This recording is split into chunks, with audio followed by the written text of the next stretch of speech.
Bismillahirrahmanirrahim. Teman-teman, suara saya terdengar? Terdengar Bi. Terdengar, Bi. Oke, alhamdulillah. Waktu sudah menunjukkan 13.40 ya, sudah habis lewat 10 menit. Melihat teman-teman juga udah ada 32 orang, cukup lumayan. Jadi kita mulai ya. Bismillahirrahmanirrahim. Assalamualaikum warahmatullahi wabarakatuh. Waalaikumsalam warahmatullahi wabarakatuh. Waalaikumsalam warahmatullahi wabarakatuh. Alhamdulillahirrabbilalamin.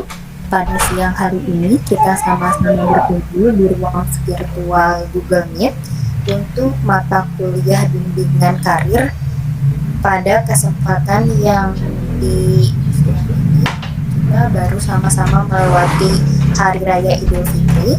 Saya selaku penanggung jawab mata kuliah mengucapkan minal aidin wal faidin, mohon maaf lahir batin apabila di pertemuan kemarin ada yang kurang berkenan dari saya. Kemudian semoga ibadah kita semua selama 1 bulan kemarin diterima dan menjadi tabungan kita untuk yaumul akhir. Amin. Oke, teman-teman, alhamdulillah hari ini kita melanjutkan perkuliahan dengan kelompok 8.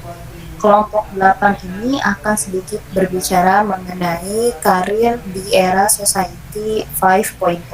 Meskipun kemarin kita sama-sama sudah melaksanakan dan menyimak bersama ketika webinar Asia, namun ada baiknya kita perdalam lagi untuk ada diskusi apabila pertanyaan-pertanyaan yang kemarin belum tersampaikan. Baik. Ya. Nah, sebelum kita memulai diskusi ataupun presentasi hari ini, teman-teman jangan lupa absen di e-notes jam 14.00 sudah bisa mulai diakses ya di e-notes absennya. Untuk absen manual seperti biasanya, saya melihat langsung dari teman-teman yang join di Gmeet ini. Dan untuk melanjutkan perkuliahan, mari kita sama-sama mendengar prakata mengenai karir di era Society 5.0 ini. Bersama-sama mendengarkan prakata dari dosen kita, dari Bapak Miharja Sugandi PhD. Dipersilahkan.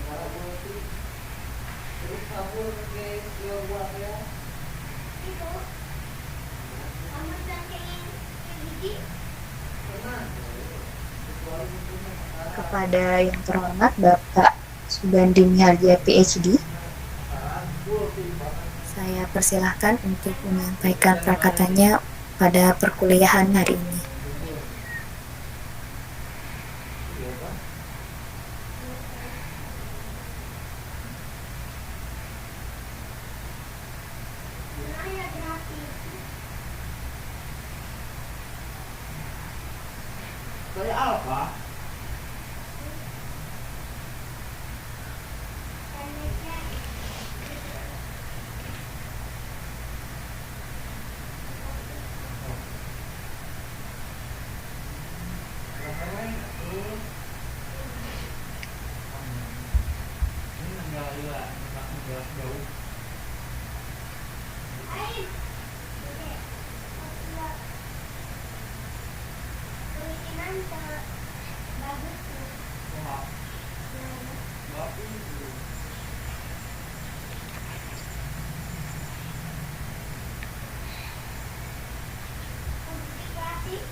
teman-teman, suara saya terdengar?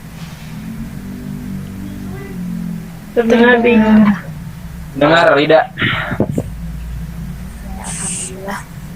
Sambil menunggu ada dari ini ya,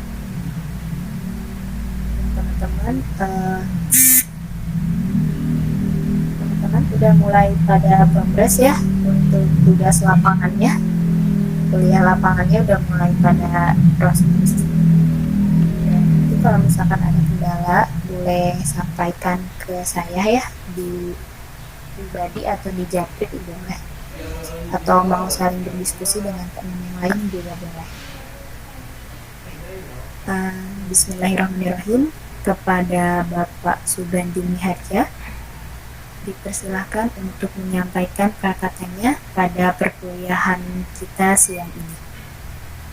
Dipersilahkan Bapak.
Oke, teman-teman, mungkin ada sedikit kendala ya dari Bapak. Kita lanjutkan saja pada perkuliahan hari ini. Insya Allah diskusi akan kita sama-sama simak dari kelompok 8 dan saya sendiri juga sebagai moderator. Untuk itu, mari saja kita mulai perkuliahan hari ini dengan bersama membaca basmalah. Bismillahirrahmanirrahim.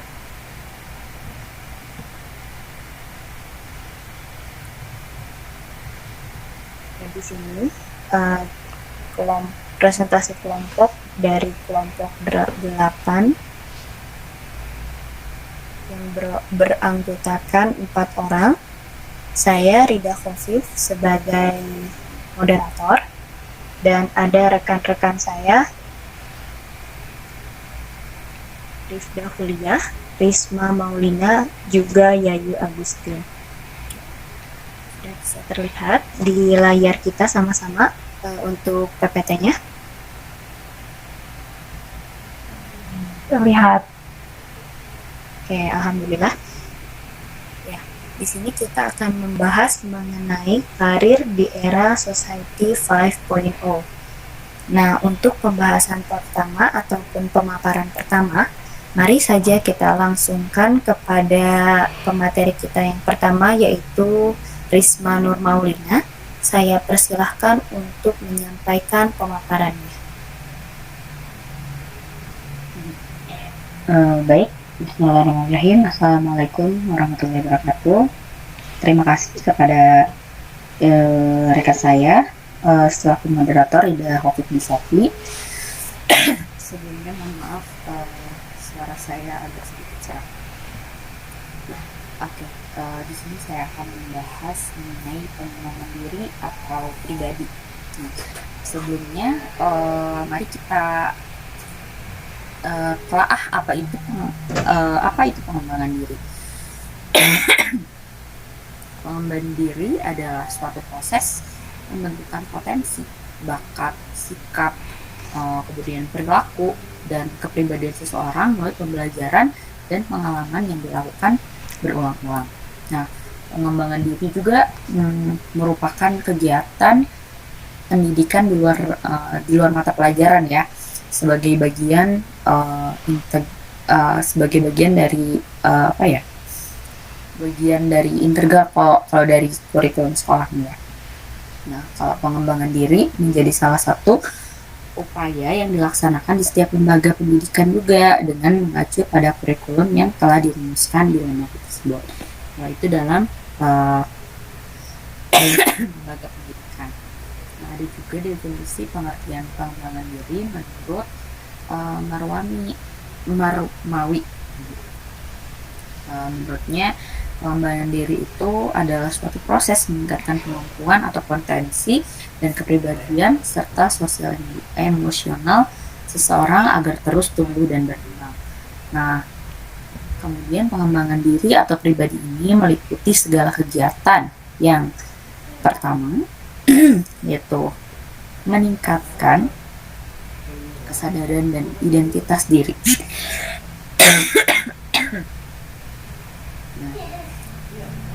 Pengembangan pribadi meliputi segala kegiatan yang meningkatkan kesadaran dan identitas diri. Kemudian ada juga mengembangkan bakat dan potensi, membangun sumber daya manusia, dan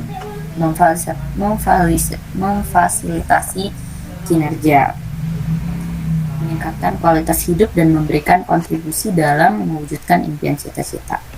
Nah, dalam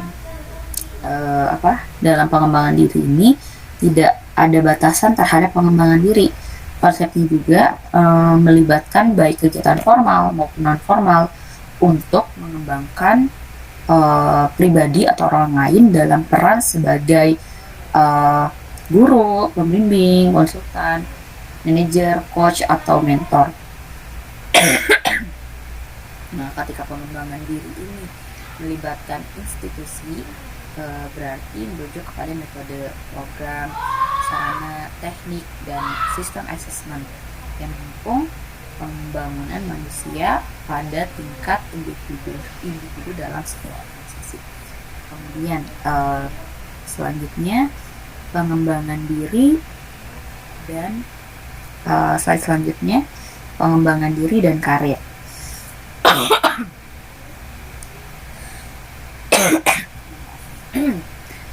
Sebagaimana sudah kita ketahui tadi pengertian pengembangan diri, kemudian sekarang kita bahas mengenai pengembangan diri dan karir.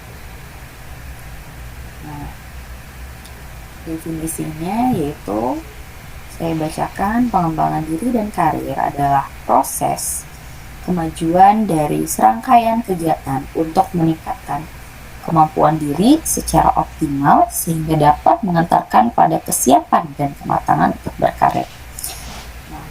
Kemudian juga pengembangan diri adalah suatu kegiatan meningkatkan kemampuan diri berdasarkan pemahaman tentang potensi diri yang positif dan mampu mengangkat kepercayaan diri sehingga dapat merubah keadaan diri dan pada akhirnya dapat memberikan manfaat juga bagi orang lain. Kemudian apa sih pengembangan diri itu? Nah, sebagaimana tadi sudah dijelaskan. Kemudian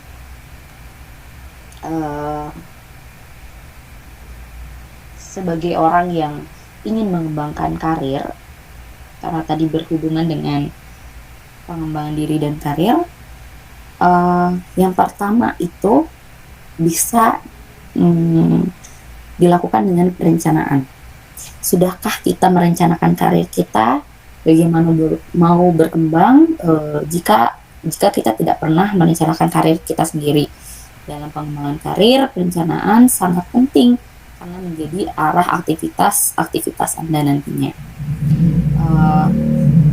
Seperti halnya kita mau menuju ke satu kota. Apakah itu tempatnya dinginkah, panaskah, itu harus direncanakan terlebih dahulu ya. Kalau dingin berarti kita mempersiapkan hal-hal yang memang menunjang untuk kita di sana, misalkan membawa baju hangat, kemudian dan lain sebagainya yang untuk menunjang kita selama di sana. Kemudian rencanakan juga peningkatan kualitas diri. Seperti tadi ya, dalam pengembangan diri atau pribadi itu ada meningkatkan kesadaran identitas diri. Ini juga berhubungan apakah kita tidak akan pernah mencapai karir idaman yang tinggi jika kita tidak meningkatkan kualitas diri. Pengembangan karir juga tidak berarti tanpa disertai dengan peningkatan kualitas diri. Nah, maka rencanakanlah peningkatan kualitas diri. Kemudian kebiasaan penting dalam pengembangan karir yaitu ada pengembangan itu dalam belajar. Nah, oke, kita sudah bicara tentang rencana. Sekarang saatnya kita berbicara tentang tindakan. Tindakan apa saja yang kita perlu jadikan kebiasaan dalam pengembangan karir kita. Kita sudah membuat perencanaan, artinya sudah memiliki tujuan besar dan tujuan jangka pendek serta target waktunya.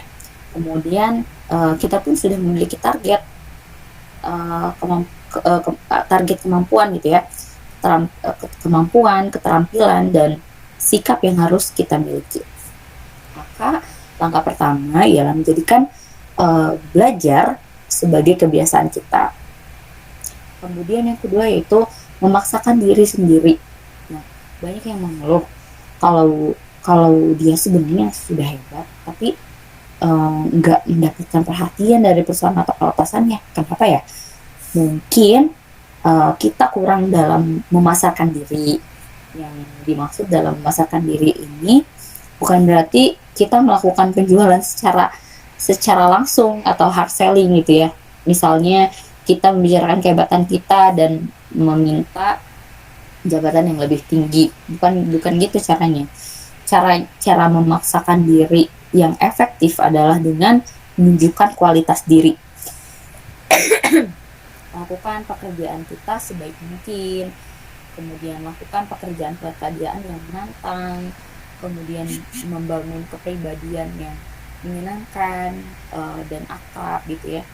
Kemudian ada tunjukkan bahwa kita itu percaya diri dalam melakukan pekerjaan dan juga saat kita sedang berbicara.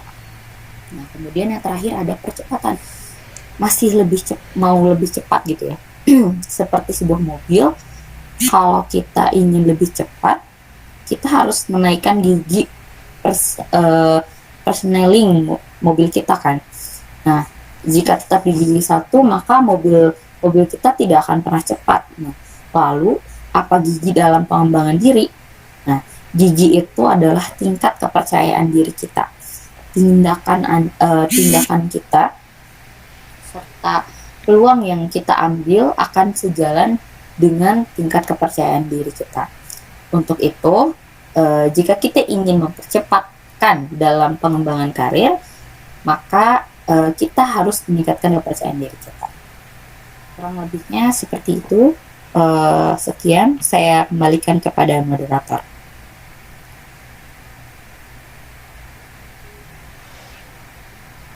Terima kasih kepada pemateri kita yang pertama, Isma Nur Maulina. Terima kasih banyak. Mungkin itu ya teman-teman yang sudah kita simak bersama mengenai definisi awal atau pengertian dari pengembangan diri dan juga karir. Mari kita lanjutkan pada pemateri yang kedua kepada Yayu Agustin. Dipersilahkan untuk menyampaikan materinya. Baik, terima kasih kepada moderator yang telah memberikan saya kesempatan untuk menjelaskan sedikit materi tentang pertemuan kali ini. Sebelumnya, apakah suara saya terdengar jelas? Terdengar. Baik, bismillahirrahmanirrahim. Seperti yang maaf di slide share-nya Sudah ada? oh iya, seperti yang kita tahu, sebagai seorang mahasiswa dalam menghadapi era Society 5.0 ini harus ada beberapa pengembangan diri ya. Di sini akan sedikit saya jelaskan, ada dua, yaitu hard skill dan soft skill. Hard skill ini yang diperlukan adalah kalau dari jurnal yang telah kita dapat, seperti basic IT, tracking teknologi, dan digitalisasi. Juga pengetahuan tentang data dan analisis data, bahasa Inggris, juga komunikasi aktif. Kemudian untuk soft skill-nya, ada beberapa kategori. Yang pertama ada kategori kognitif. Kategori kognitif ini soft skill-nya ada kreativitas logikal dan kreatif problem solving. Fast learner, keterampilan analisa, open-minded, analisa sintesa, numerik, verbal, logika berpikir, pengembalian keputusan, berpikir makro atau think in a big picture way. Kemudian ada kategori afeksi, kepribadian, dan sosial.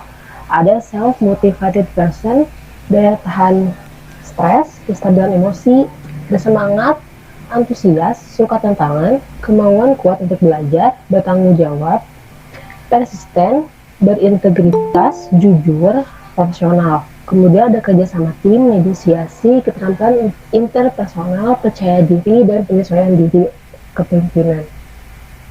Kemudian ada kategori pola kerja. Yang termasuk soft skill-nya adalah ketelitian, kecepatan atau cepat tanggap, ketahanan kerja atau tangguh, tekun dan atau ajak, disiplin, motivasi berprestasi, bekerja sistematis dan multitasking.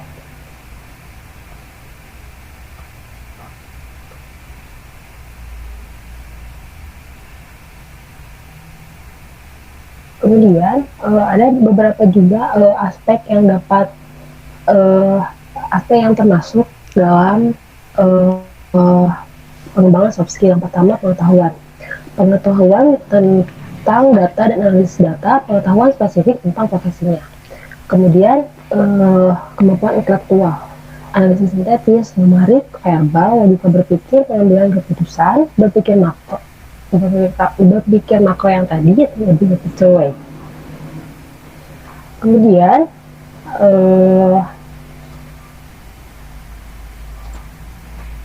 secara garis besar ada 3 aspek yang perlu dikembangkan oleh mahasiswa guna menghadapi era Society 5.0, yaitu konsep diri, motivasi, dan kecerdasan emosi.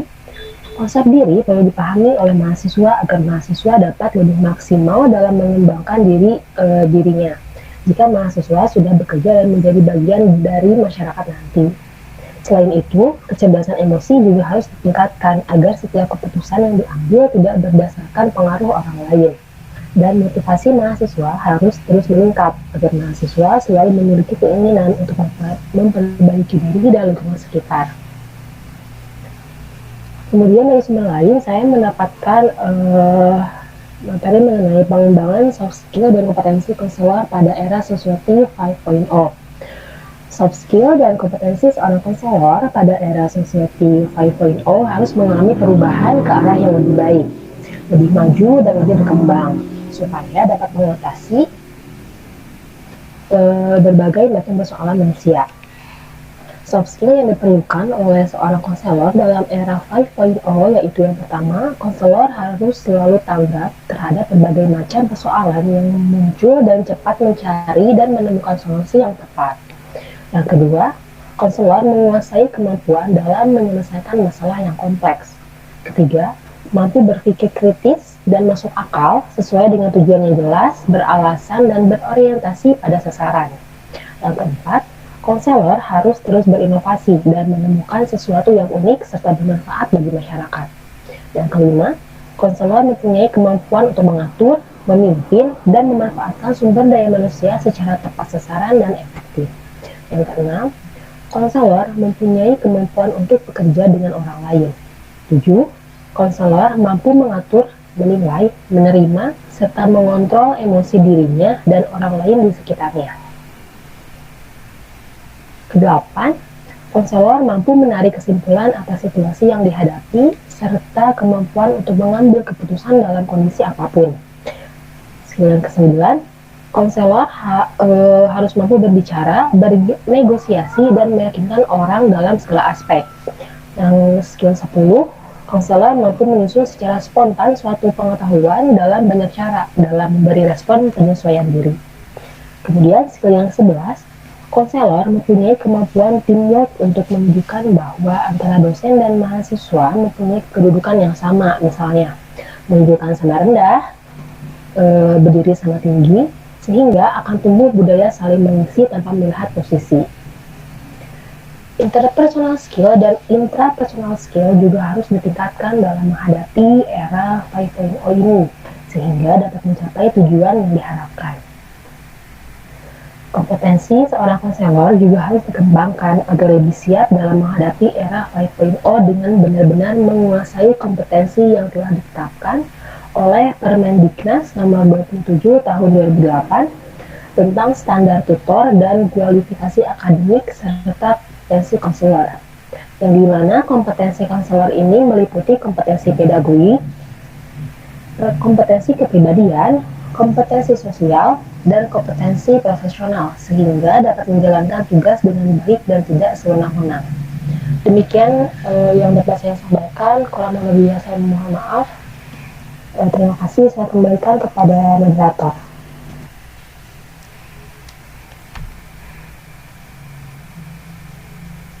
Oke, terima kasih kepada Teh Yayu atas pemaparannya. Ya, soft skill dan hard skill itu udah pasti banget ya teman-teman. Seringkali kita dari sekarang juga mengasah soft skill apa aja sih yang bisa kita asah, bisa kita lakukan yang nantinya akan menunjang karir kita ataupun profesi kita di kemudian hari. Teman-teman, kita lanjut lagi ya ke pemateri yang terakhir yaitu Rifda. Kepada Rizda Huliyah dipersilakan untuk menyampaikan materinya. Baik, terima kasih kepada moderator yang sudah mempersilahkan saya.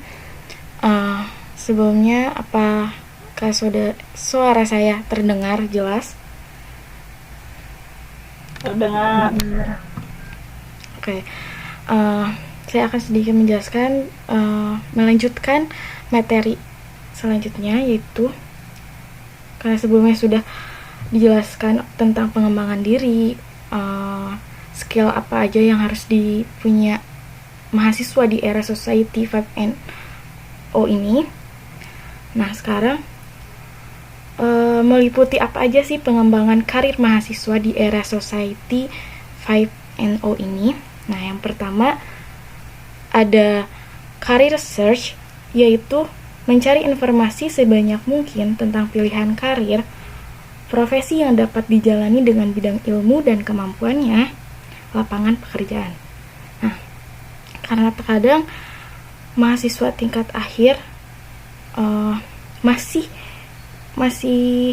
banyak itu kematangan karirnya itu masih berada pada taraf yang belum matang, yang artinya ini belum maksimal dalam memanfaatkan sumber informasi tentang karir dan profesi ke depannya. Nah, pada fase mencari jalan karir ini mencakup proses individu atau mahasiswa mencari jalan karir dengan mengikuti arah minatnya.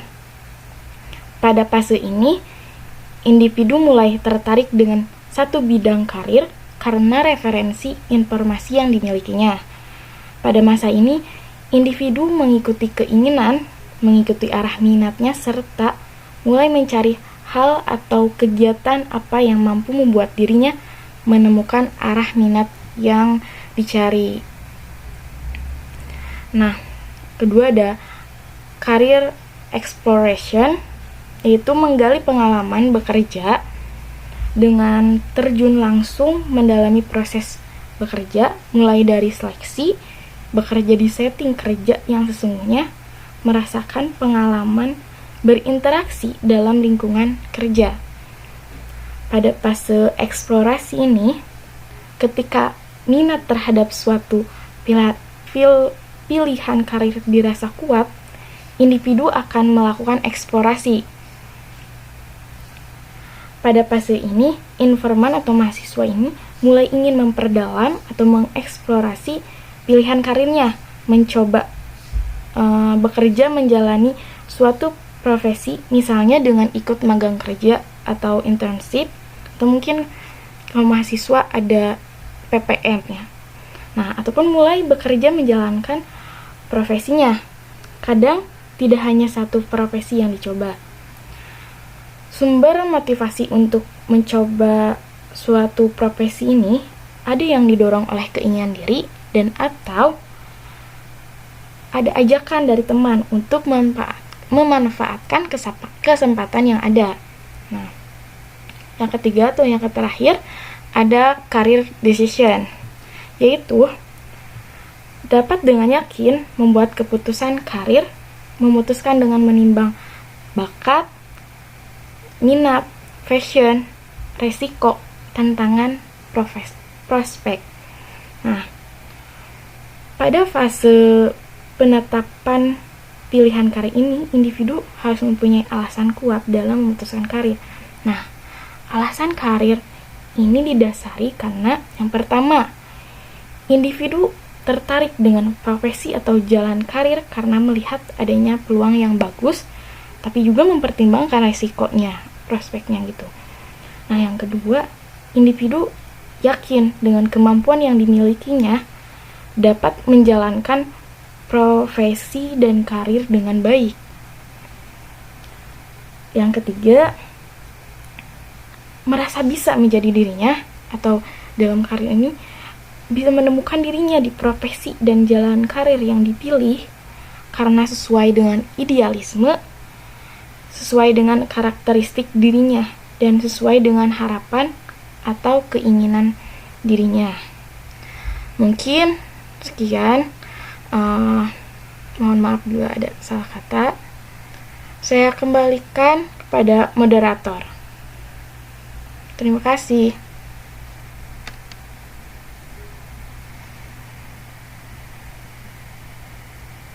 Ayo.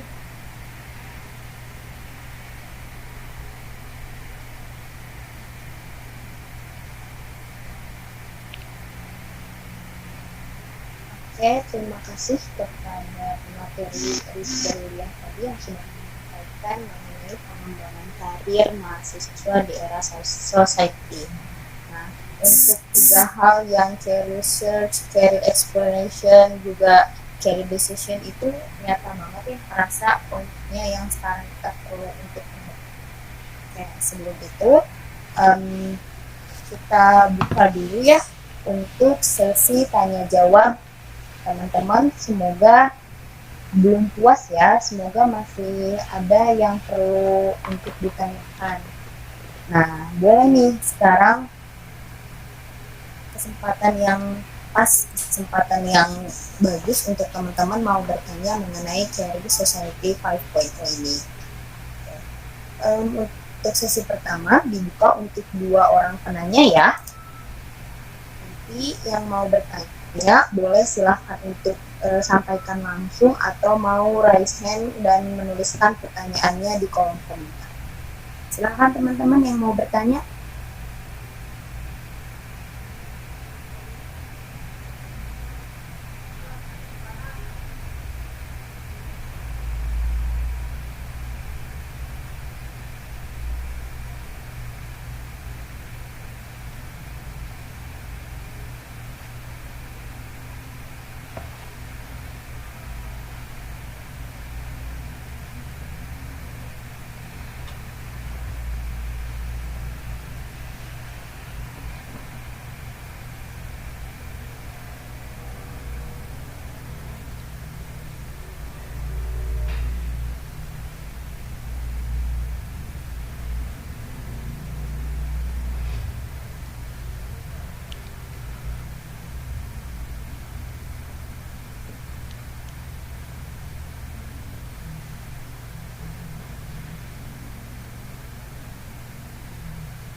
Oke, teman-teman, apakah suara saya terdengar? Terdengar, Lidi. Terdengar. Alhamdulillah. Ya, teman-teman, sebelum barangkali masih ada yang lagi ingat-ingat atau lagi mikir-mikir lagi, kira-kira apa ya pertanyaannya, mungkin mau mengajukan pertanyaan tapi masih nanya gak ya gitu. Nggak apa-apa, boleh sampaikan pertanyaan apapun itu, semoga bisa terjawab ya oleh kelompok 8 kali ini. Jadi teman-teman bisa makin tahu nih apa aja sih kira-kira yang masih mengganjal, karena mungkin ada aja yang punya punya pertanyaan yang sama gitu tanpa kita sadari. Kadang-kadang kita punya pertanyaan yang sama kan dengan rekan kita yang lain gitu. Boleh nih 1 atau 2 di antara teman-teman menyampaikan pertanyaan itu. Jadi yang bertanya. Reza ya? Yeah. Reza, disilahkan untuk menyampaikan pertanyaannya, Za. Baik, sebelumnya saya ucapkan taqabbalallahu minna wa minkum, dan saya ucapkan terima kasih kepada moderator yang telah mempersilahkan saya untuk menyampaikan pertanyaan. Mungkin ini pertanyaan yang basic mengenai era society 5.0 ini. Tadi sudah dijelaskan ya beberapa cara kita dalam menghadapi era society 5.0. Nah, di sini yang saya tanyakan, apa sih tantangan terbesar atau apa saja tantangan yang akan kita hadapi atau lulusan bimbingan konseling Islam khususnya hadapi ketika memasuki era society 5.0. Mungkin itu pertanyaannya. Terima kasih. Oke, baik. Terima kasih Reza atas pertanyaannya. Ya, benar nih, benar banget. Nanti tuh apa aja sih yang bakal lebih terasa jadi tantangannya pas kita memang sudah berada di era Society 5.0 ini. Oke, untuk Reza dan teman-teman semua, izinkan kelompok 8 untuk sedikit berdiskusi dahulu. Dan insya Allah untuk 5 menit ke depan moderator akan hadir kembali. Mohon ditunggu ya.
Oke, teman-teman, suara saya terdengar?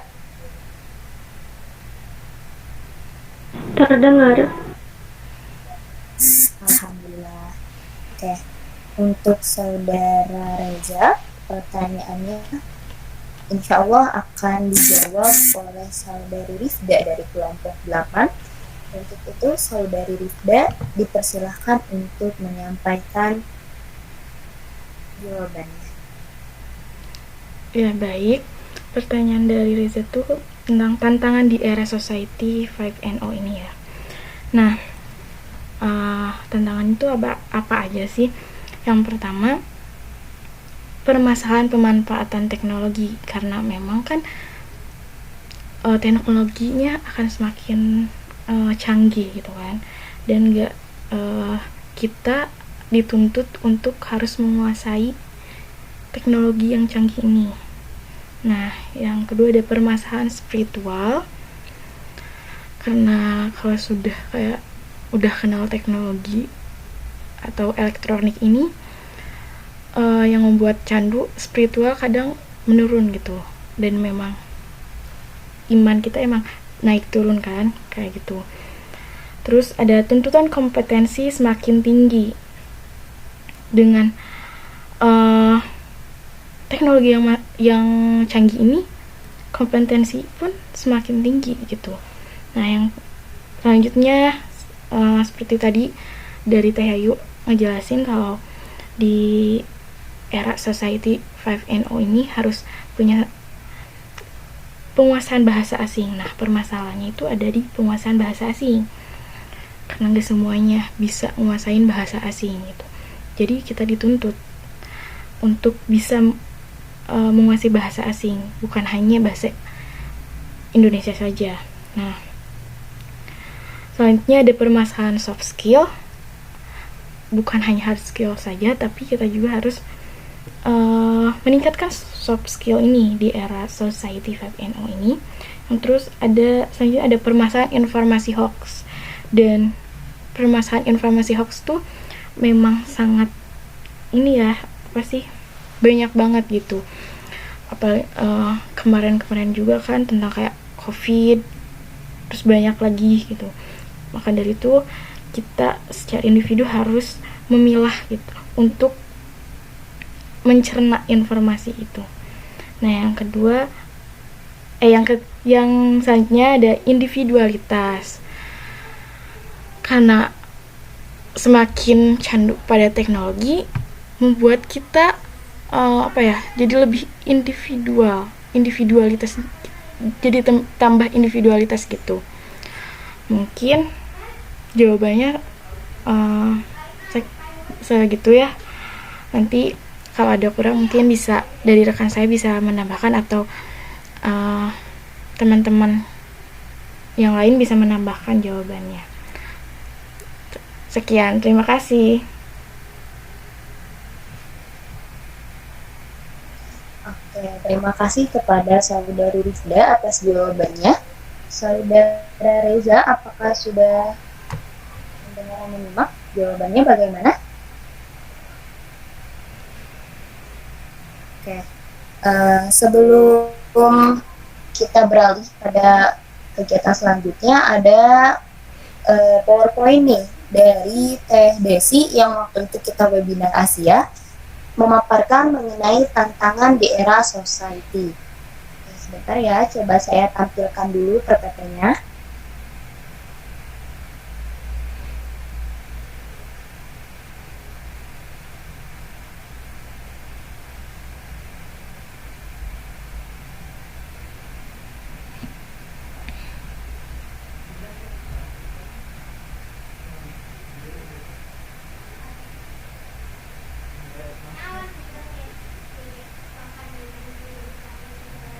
Nah, apakah suara saya terdengar?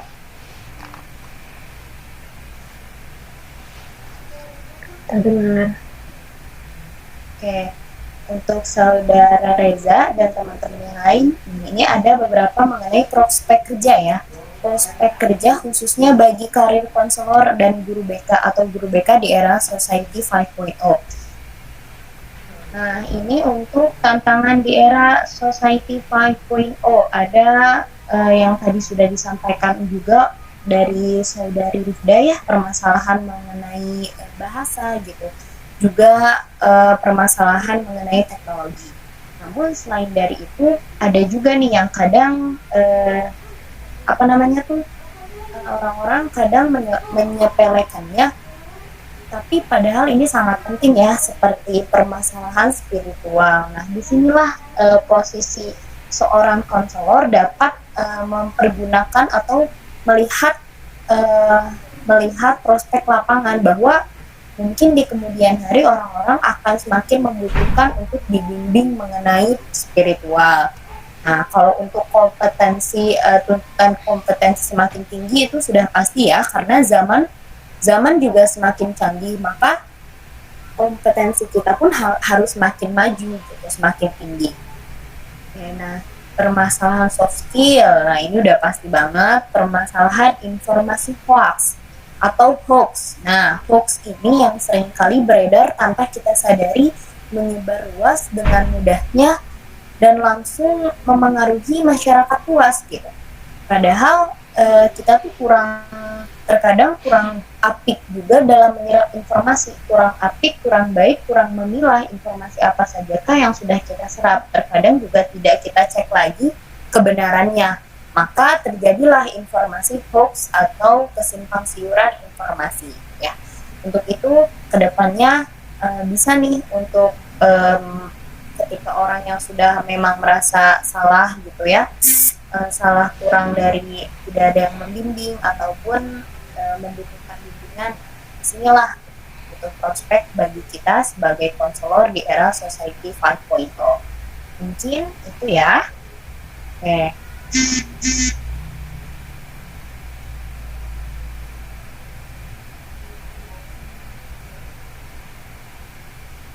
Nah, semoga tadi dapat lebih memberikan gambaran ya untuk pertanyaan dari Saudara Reza. Bagaimana Saudara Reza, apakah masih ada yang perlu dipertanyakan?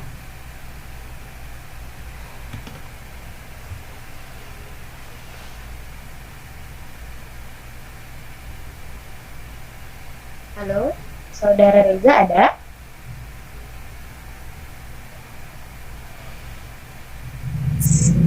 Ada. Ya, terima kasih. Ya, terima kasih atas jawabannya. Sangat-sangat dapat dipahami. Oke, alhamdulillah kalau begitu. Ya, teman-teman masih ada waktu 10 menit ya untuk menuju 14.45.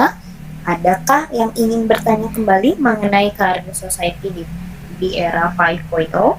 Teman-teman ada lagi yang mau bertanya?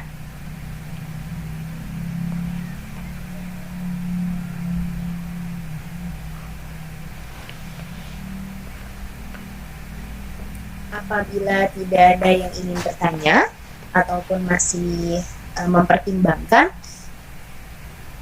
ada suatu permintaan ini dari pemateri ya yang kelompok ini bertugas. Apabila tidak ada pertanyaan, maka kami dari kelompok 8 mempersilahkan teman-teman apabila ada yang ingin ditambahkan ataupun menyanggah ataupun komentar-komentar apa saja yang aspirasi-aspirasi baik untuk kita semua mengenai karir di era Society 5.0 ini.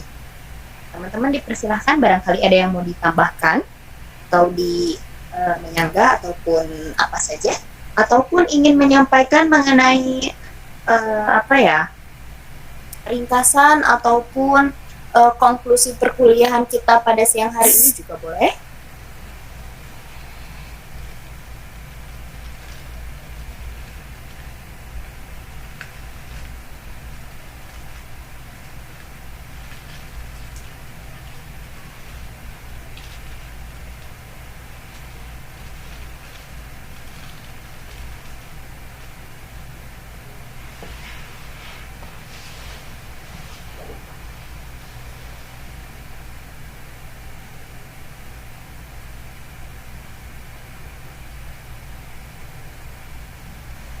Ya, teman-teman, gimana? Ada yang mau menyampaikan sebuah kata-kata ataupun apa saja? Apabila tidak ada, akan saya tutup perkuliahan hari ini dan kita akan simak bersama pemaparan dari dosen kita bersama. Oke.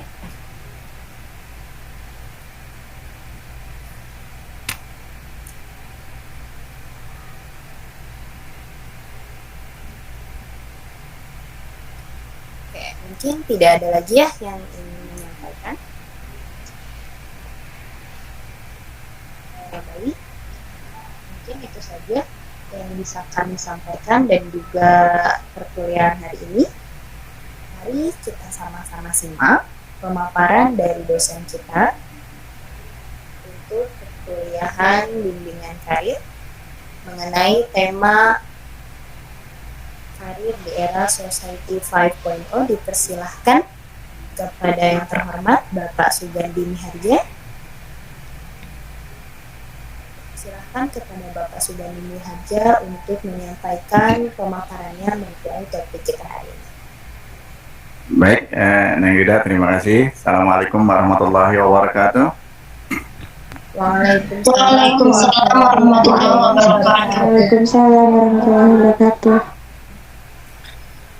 Semoga ini kabar baik ya, hari baik nih setelah kita melewati satu bulan yang diberkahi, bulan Ramadan. Juga kita telah melewati hari Id, dan selama hari Id kemudian kita pun bersilaturahmi melalui media, tatap muka, bersalaman dengan orang-orang terdekat kita, dan semua itu memberikan suatu inspirasi bagi kita.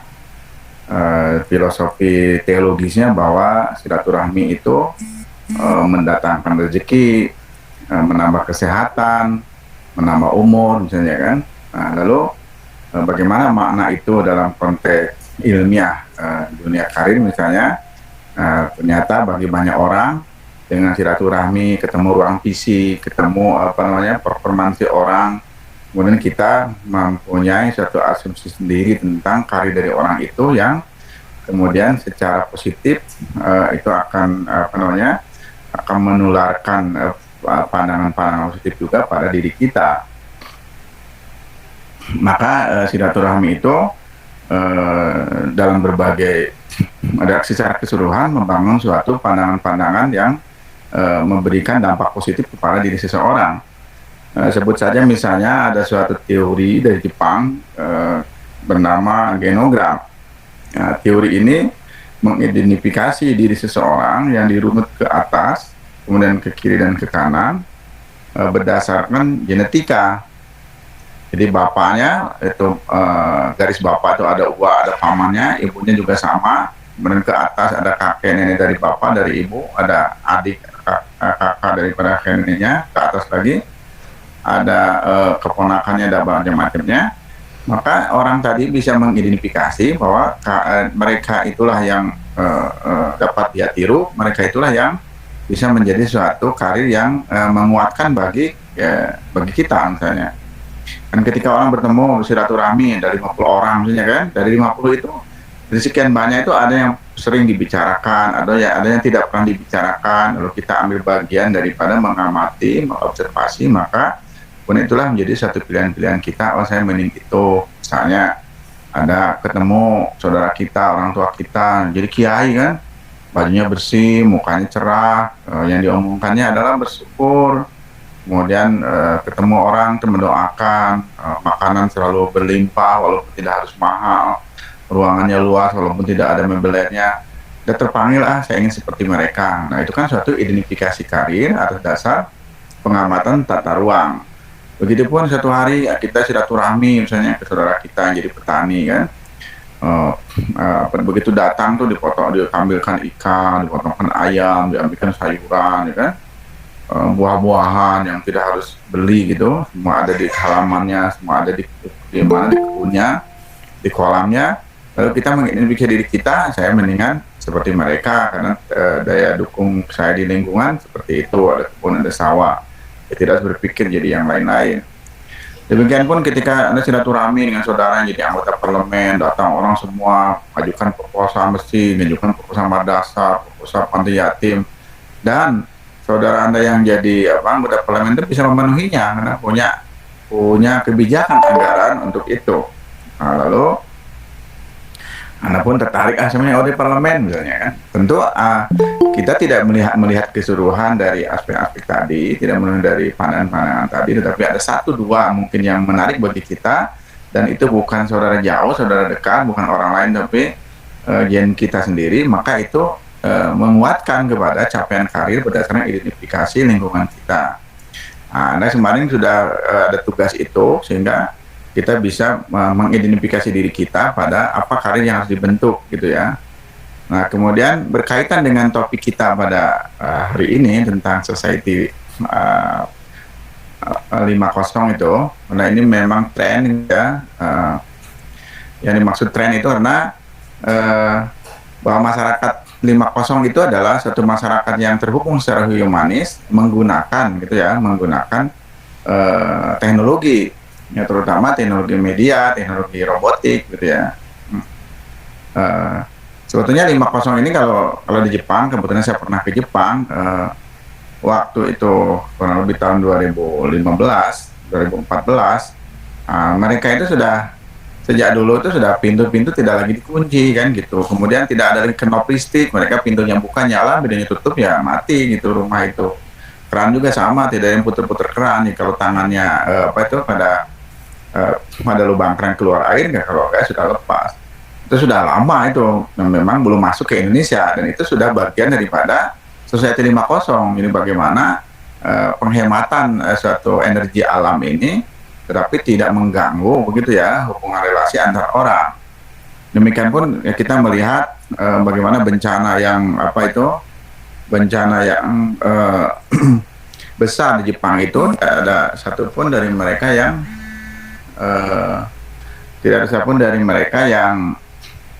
jadi pengemis gitu ya, tidak ada dari mereka yang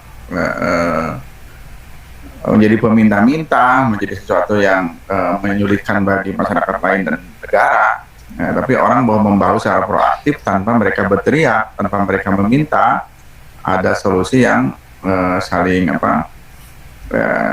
antar masyarakat. Yang menarik itu di sana antara masyarakat dengan negara, lebih kencang masyarakat daripada negaranya, karena bagi dia negara itu banyak sekali urusannya, yang begini biar kami yang ngurus, gitu, di antara kami sesama kami, gitu kata pandangan mereka.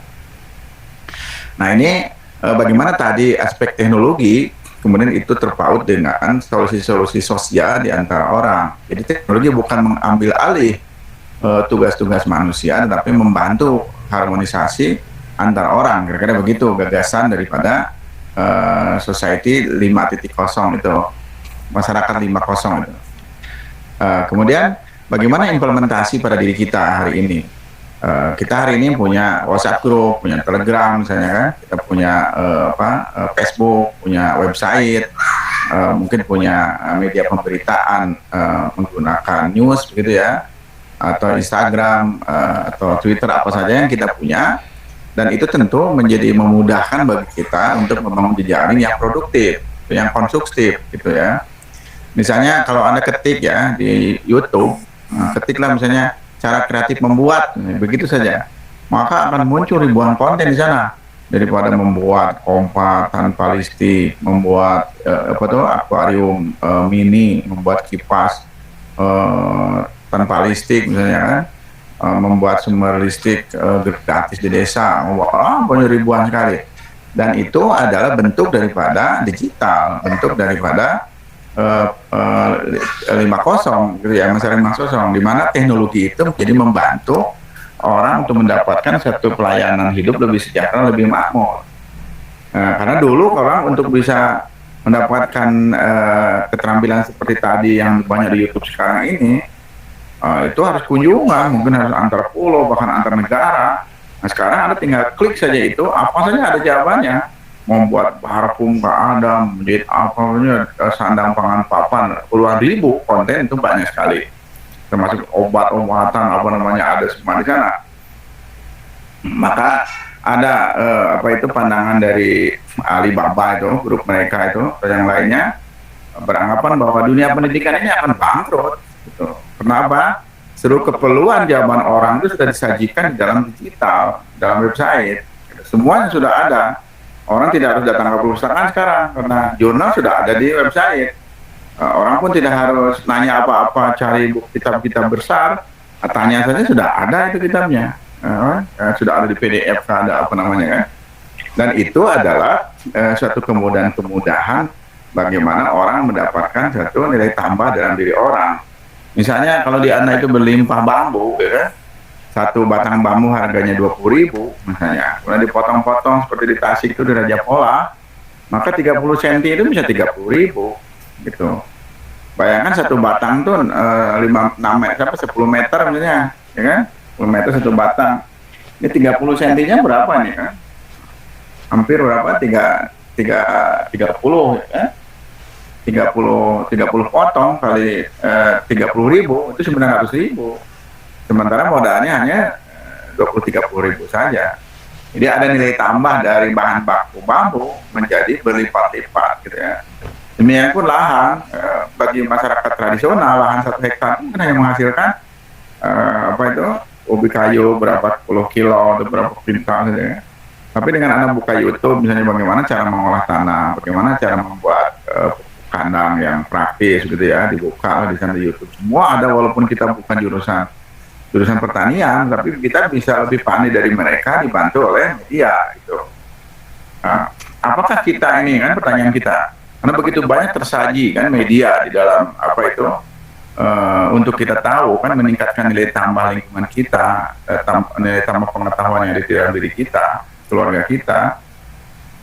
Apakah kita boleh keluar daripada pengetahuan kita yang belajar konseling dan bimbingan? Menurut kita semuanya boleh saja. Orang ini karirnya siklik begitu ya. Ya siklik itu berputar. Maksudnya berputar begini. Mungkin hari ini orang belajar konseling, besok lusa dia bisnis. Lalu besok lusa dia punya itu lembaga pengembangan karir untuk masyarakat. Besok lusa jadi anggota parlemen. Besok lusa jadi jadi penceramah yang tidak mau dibayar dan tidak mau berkaitan dengan dunia, karena itu dianggap haram. Misalnya kan dianggap najis dunia. Orang bisa berputar begitu. Jadi awalnya dia mencari uang, tetapi ketika sudah dewasa, sudah jadi orang kaya, dia membuang uangnya itu melalui sedekah misalnya. Seperti hanya Nabi Muhammad SAW, baginda Siti Khadijah juga sama, beliau jadi pengusaha, jadi saudagar. Tapi setelah jadi nabi, nah setelah hartanya dibagikan dalam bentuk sedekah. Beliau tidak lagi terpana, terpesona dengan duniawi gitu. Orang kan yang disebut dengan siklik itu begitu. Jadi karir itu seperti orang menarik benang lurus ke atas, tidak begitu. Dia bisa berputar kembali. Nah, berputar kembali dari tadi posisi meminta menjadi posisi memberi, atau menjadi tidak perlu gitu. Nah, konteks kita pun sama. Awalnya kita belajar konseling, kemudian belajar agama, belajar dakwah. Ya, di suatu hari apa yang kita pikirkan tentang benda, tentang kehormatan, tentang status sosial itu menjadi amat tidak diperlukan. Walaupun pada hari ini itu menjadi sesuatu yang menakutkan bagi kita, karena itu harus dicapai, karena itu tuntutan diri kita, tuntutan profesi, tuntutan keluarga. Nah, tetapi di saat tertentu ketika tercapai, orang itu akan kembali kepada saya lebih baik tidak memiliki apapun, karena inilah kemerdekaan, karena bebasnya hisab, bebasnya daripada ketergantungan saya kepada makhluk. Karena saya harus bergantung kepada iyyaka na'budu wa iyyaka nasta'in misalnya. Maka kembali kepada aspek tadi, bagaimana teknologi menjadi bagian yang mendukung terhadap pencapaian kesejahteraan, tetapi dia tidak mengambil alih tugas manusia gitu. Memang waktu saya ke Jepang tahun 2014 itu di antara persoalan-persoalan mereka, karena teknologi berjalan cepat, banyak angkatan muda di sana itu nganggur. Mereka tidak punya lapangan pekerjaan karena pekerjaan di industri, di pertanian, di apa saja itu sudah diambil alih menggunakan robotik, gitu ya. Tapi kemudian kesininya orang itu tidak lagi menjadi pekerja langsung, tapi orang boleh punya saham mesinnya, orang boleh punya saham untuk gagasan menjual atau gagasan mengolah. Mesinnya adalah satu yang itu bukan lagi penentu, mesin menjadi satu instrumen untuk kesejahteraan tiap-tiap orang. Masih contoh kita begini, kalau Anda ini satu hari datang ke Raja Pol atau buka itu YouTube misalnya ya, bagaimana cara membuat kaligrafi dari bambu misalnya kan, kaligrafi mewah dari bambu, atau bagaimana cara membuat huruf dari bambu misalnya, atau bagaimana cara membuat kursi dari bambu, atau membuat rumah makan dari bambu, membuat apa saja dari bambu misalnya kan. Nah itu kan kita sudah tahu bahan bakunya seperti itu. Tapi ketika sudah diolah itu menjadi mahal, menjadi tinggi nilainya. Maka untuk jadi tinggi ini kan diperlukan suatu teknologi. Nah posisi teknologi itu bukan mengambil alih peran manusia, tapi bagaimana nilai tambah itu memang menjadi lebih cepat didapat, pelayanan kepada pemenuhan kepentingan jejaring itu meningkat, dan teknologi menjadi bagian dari bantuan untuk pencapaian itu. Jadi tetap kendalinya ada pada orang, kendalinya pada pasar, kendalinya kepada harmonisasi berbagai elemen di antara orang. Elemen ini maksudnya mungkin modal, kan? Mungkin keterampilannya, mungkin kesetiaan orangnya, mungkin juga momentum-momentumnya, kan? Misalnya lebaran, masa sekolah baru, atau masa liburan, atau masa puasa, semua itu momentum-momentumnya berbeda-beda. Sehingga untuk mengejar momentum itu mesin menjadi sangat membantu, tapi bukan menjadi penentu yang mengambil alih tugas manusia. Jadi kemampuan kita di dalam digitalisasi tadi, ya kan, kemampuan kita membaca digital, mengkomunikasikan secara digital, ambil bagian dalam proses-proses itu untuk kemajuan bersama, itu adalah tugas yang kesempatan yang menjadi sangat menguntungkan dan sangat membantu bagi kita untuk menjadi bagian dari manusia 5.0 begitu ya, menjadi bagian daripada itu. Contoh praktis lagi misalnya ini kita ada Gmeet ini kan. Nah dengan teknologi ini, dengan teknologi Gmeet ini mengurangi banyak sekali. Anda tidak harus datang ke kampus pakai motor, pakai bensin, tidak harus makan di jalan, tidak harus pakai pakaian bagus, ya kan? Mungkin kecelakaan pun sangat berkurang karena dibanding dengan ada perjalanan. Bagi yang jauh kan harus kos begitu kan. Bagi anak yang bekerja harus berhenti bekerjanya, sementara itu ditunggu orang, income-nya ada, mandiriannya sudah terlihat, tapi karena sistemnya datang ke kelas, maka itu menjadi banyak penyesuaian gitu ya. Nah ini dengan long distance education, pendidikan jarak jauh menggunakan media seperti ini menjadi menjadi mengurangi banyak biaya, dan kita tidak meninggalkan kesempatan masyarakat lain yang tidak harus menguras pada aspek transportasi misalnya kan, atau aspek-aspek yang terpaut dengan itu. Nah, kemudian tadi ketika kita ada di Society 50 itu, apa yang bisa kita lakukan gitu ya? Nah, jadi keterbukaan informasi di media sosial atau di YouTube atau di mana saja yang itu dengan mudah bisa kita akses, ya itulah kesempatan kita untuk belajar mudah dari sana. Di suatu hari ini kan saya pernah nih datang ke satu kampung, ketemu alumni UIN. Kamu jurusan apa? Saya jurusan anu. Kerjaan kamu sekarang apa? Saya menjahit, maklun. Boleh saja kan. Tetapi sebetulnya kalau kita lihat potensi alam di sana itu memang bukan menjahit gitu. Dia sendiri bukan orang yang lapar, dia punya cukup lahan, punya cukup kolam, punya cukup apa. Jadi kalau dia misalnya mencoba bertahan 1 tahun saja puasa kan, kemudian dia nanam tanaman tertentu, maka 1 kali tanam ini dia bisa menghasilkan untuk puluhan tahun. Yang disebut emas hijau itu. Orang boleh tanam tanam kayu kan, bisa disambungkan dengan rempah, disambungkan dengan apa lagi. Itu lompatan nilainya jauh lebih banyak. Karena orang kalau sudah bisa panen dalam umur 3-4 tahun, maka setelah itu dia bisa melakukan kerjaan sosial tanpa harus lagi dibebani dengan tugas-tugas ekonomi gitu. Tetapi pandangan-pandangan ini tertutup oleh kita karena kita terbatas memahami lingkungan kita, memahami keterampilan.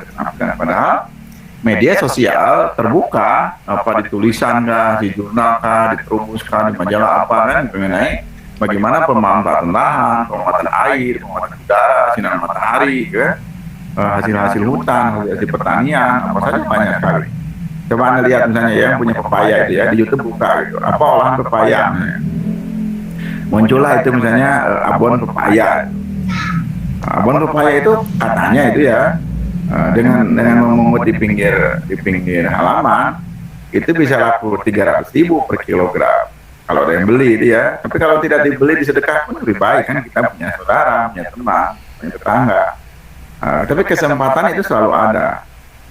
Di sebelah sana misalnya kan, di pantai-pantai harga ikan itu paling 7.000, 8.000 per kilo.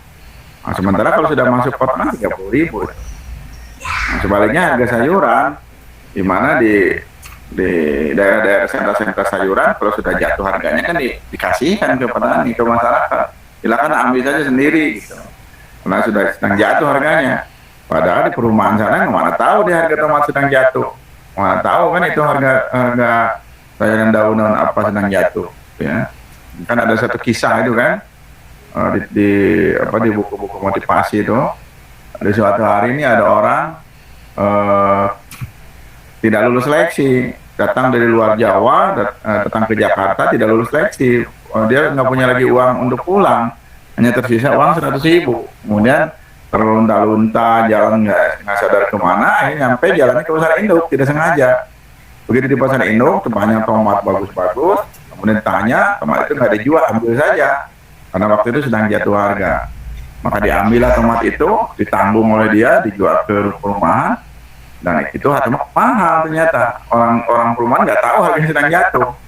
Maka dia waktu itu punya penghasilan 500.000 sehari. Besoknya dijual lagi 500.000. Sampai berbulan-bulan dagang itu ditanggung dia untung dijual tomat dari modal 100.000. Akhirnya dia jadi orang yang terpandang secara ekonomi. Kemudian dia pun terlibat dalam kegiatan sosial karena sudah punya keuntungan dari usaha itu. Nah, hal yang seperti ini kan bisa mudah diakses di media sosial. Mungkin kode-kodenya kita tidak bisa tangkap, tapi kalau kita kunjungan ke daerah mana kan dilihat nih kan, ada pohon anu, klik di ini jadi apa ini, oh bisa jadi anu nih pohon ini bisa kita lakukan ini. Atau datang ke tempat lain, pesantren anu kan, oh di sini banyak sekali ruangan kosong, boleh kerjasama nggak? Boleh. Kamu punya program apa? Saya program ini kerjasama dengan Kementerian Pemuda Olahraga untuk bikin kursus keterampilan, misalnya kan, proposalnya ke sini kan. Nah, maka tata ruang tadi itu menjadi bernilai tambah dengan menghadirkan orang-orang melakukan kursus misalnya. Nah, demikian pun ada sawah nih kan, sawah itu ditanami padi, nggak ada yang aneh. Tapi kalau di bawahnya ada ikan, kan menguntungkan tuh ikan. Tapi kalau di pinggir sawah, di pinggir padi itu tanami tanaman-tanaman hias yang tumbuh di air itu kan jadi jual tuh, maka ada nilai tambah tuh di sana. Nah, kemudian kalau kolamnya pinggir sawahnya di pinggir jalan kan bisa dibuat desa wisata, ya kan? Orang bisa makan di atasnya, orang bisa melakukan apa itu sekolah alam dan macam-macam. Maka ini keterpaduan seperti ini dengan mudah bisa diakses di jejaring-jejaring sosial gitu. Kita tidak lagi terikat pada budaya diri kita, tidak terikat di masa lalu yang rigid gitu ya. Ke depan ini begitu cair, begitu banyak sekali peluang untuk angkatan-angkatan milenial karena mereka belum memulai sehingga tidak tidak terkooptasi dengan cara-cara lama gitu. Ini sangat memungkinkan generasi muda itu bisa melompat lebih jauh daripada generasi pendahulunya. Gitu. Nah, jadi ini suatu semangat sebetulnya. Lalu tentu ada kelemahan, ya tentu banyak kelemahannya. Biasanya generasi digital ini karena mereka belajar game di mana mudah orang kan mudah memulai gitu ya. Tapi kalau bertani kan kalau sekali salah itu harus tunggu 1 tahun untuk tumbuh kembali. Nah, mungkin inilah budaya cepatnya ini kemudian bisa membuat dia tidak sabar, budaya cepat ini bisa membuat dia frustasi dan bisa menyendiri gitu. Nah, ini kan terisolir. Nah, itu kan tentu bahaya. Maka dari itu diseimbangkanlah bagaimana ruang-ruang teknologi itu juga terpadu dengan ruang sosial yang realistis gitu.